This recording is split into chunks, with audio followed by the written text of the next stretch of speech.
महाभारत के ज्यादातर पात्र किसी न किसी श्राप में फंसे हुए थे। अगर ये श्राप न होते तो शायद आज महाभारत की कहानी कुछ और ही होती। देखा जाए तो हिंदू पौराणिक ग्रंथों में अनेकोनेक श्रापों का वर्णन मिलता है और हर श्राप के पीछे कोई न कोई कहानी जरूर मिलती है। महर्षि वशिष्ठ का वसुओं को श्राप। महाभारत के अनुसार भीष्म पितामह पूर्व जन्म में अष्ट वसुओं में से एक थे। एक बार इन अष्ट वसुओं ने ऋषि वशिष्ठ की गाय का बलपूर्वक अपहरण कर लिया। जब ऋषि को इस बात का पता चला तो उन्होंने अष्ट वसुओं को श्राप दिया कि तुम आठों वसुओं को मृत्यु लोक में मानव रूप में जन्म लेना होगा और आठवें वसु को राज, स्त्री आदि सुखों की प्राप्ति नहीं होगी। यही आठवें वसु भीष्म पितामह थे। परशुराम का कर्ण को श्राप। महाभारत के अनुसार सूर्यपुत्र कर्ण परशुराम के ही शिष्य थे। कर्ण ने परशुराम को अपना परिचय एक सूत पुत्र के रूप में दिया था। एक बार जब परशुराम कर्ण की गोद में सिर रखकर सो रहे थे, उसी समय कर्ण को एक भयंकर कीड़े ने काट लिया। गुरु की नींद में विघ्न न आए, ये सोचकर कर्ण दर्द सहते रहे, लेकिन उन्होंने परशुराम को नींद से नहीं उठाया। नींद से उठने पर जब परशुराम ने ये देखा तो वे समझ गए कि कर्ण सूतपुत्र नहीं बल्कि क्षत्रिय है। तब क्रोधित होकर परशुराम ने कर्ण को श्राप दिया कि मेरी सिखाई हुई शस्त्र विद्या की जब तुम्हें सबसे अधिक आवश्यकता होगी उस समय तुम वह विद्या भूल जाओगे।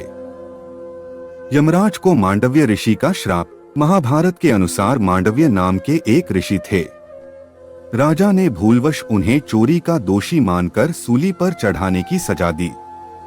सूली पर कुछ दिनों तक चढ़े रहने के बाद भी जब उनके प्राण नहीं निकले तो राजा को अपनी गलती का एहसास हुआ और उन्होंने ऋषि मांडव्य से क्षमा मांगकर उन्हें छोड़ दिया। तब ऋषि यमराज के पास पहुंचे और उनसे पूछा कि मैंने अपने जीवन में ऐसा कौन सा अपराध किया था कि मुझे इस प्रकार झूठे आरोप की सजा मिली। तब यमराज ने बताया कि जब आप 12 वर्ष के थे तब आपने एक फतिंगे की पूंछ में सींग चुभाई थी, उसी के फलस्वरूप आपको यह कष्ट सहना पड़ा। तब ऋषि मांडव्य ने यमराज से कहा कि 12 वर्ष की उम्र में किसी को भी धर्म का ज्ञान नहीं होता। तुमने छोटे अपराध का बड़ा दंड दिया है, इसलिए मैं तुम्हें श्राप देता हूँ कि तुम्हें शूद्र योनि में एक दासी पुत्र के रूप में जन्म लेना पड़ेगा। ऋषि मांडव्य के इसी श्राप के कारण यमराज ने महात्मा विदुर के रूप में जन्म लिया। भीष्म को अंबा का श्राप। महाभारत के अनुसार भीष्म काशी में हो रहे स्वयंवर से काशीराज की 3 पुत्रियों अंबा, अंबिका और अंबालिका को अपने छोटे भाई विचित्रवीर्य के लिए उठा लाए थे। अंबा ने रास्ते में भीष्म को बताया कि मन ही मन किसी और का अपना पति मान चुकी है। तब भीष्म ने उसे ससम्मान छोड़ दिया, लेकिन हरण कर लिए जाने पर शाल्व जिनसे वो प्रेम करती थीं, उसने अंबा को अस्वीकार कर दिया। तब अंबा भीष्म के गुरु परशुराम के पास पहुंची और उन्हें अपनी व्यथा सुनाई। अंबा की बात सुनकर भगवान परशुराम ने भीष्म को उससे विवाह करने के लिए कहा, लेकिन ब्रह्मचारी होने के कारण भीष्म ने ऐसा करने से इनकार कर दिया। तब परशुराम और भीष्म में भीषण युद्ध हुआ और अंत में अपने पितरों की बात मानकर भगवान परशुराम ने अपने अस्त्र रख दिए।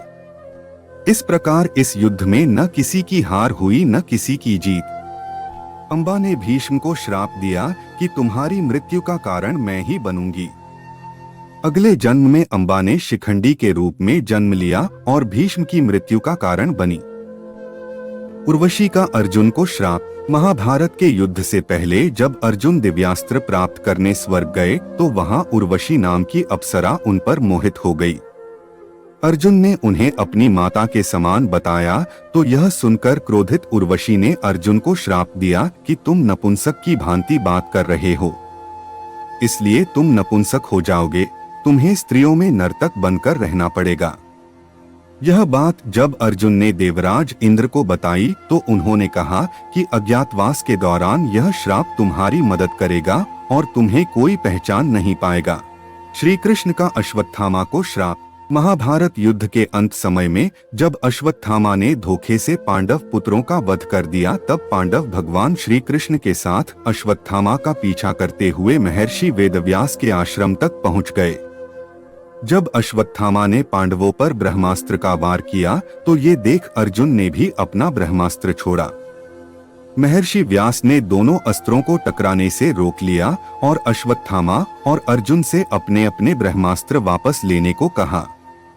तब अर्जुन ने अपना ब्रह्मास्त्र वापस ले लिया, लेकिन अश्वत्थामा ये विद्या नहीं जानता था, इसलिए उसने अपने अस्त्र की दिशा बदलकर अभिमन्यु की पत्नी उत्तरा के गर्भ की ओर कर दी।